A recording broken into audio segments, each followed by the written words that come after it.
текущем году в рамках федерального проекта «Успех каждого ребенка» создадут Центр выявления одаренных детей «Олимп». В нем будут проводиться занятия со школьниками в сфере науки, искусства, спорта. Миноборнауки Ингушетии стала победителем конкурсного отбора Министерства просвещения России на создание в 2022 году регионального центра выявления, поддержки и развития способностей и талантов у детей и молодежи. Деятельность центра будет организована для реализации программ общего и дополнительного образования детей, проведения круглогодичных профильных смен и учебных сборов. Запланировано его месторасположение в сельском поселении Яндаре. Общий объем финансирования этого объекта составляет 228 миллионов.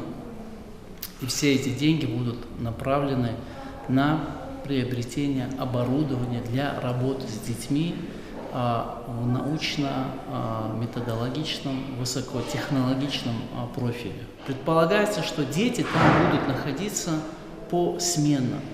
Другими словами, мы будем объявлять тематические смены. Под эти смены мы будем проводить конкурс детей, отбирать лучших детей. И дети будут на протяжении 20 дней, условно, одна смена будет длиться именно такое количество дней, дети будут работать с преподавателями, профильными преподавателями, которые будут целенаправленно работать с детьми по определенной теме. График детей также расписан, практически с 9 до 8 до 9 вечера, то есть получается целый день дети будут работать по своему направлению.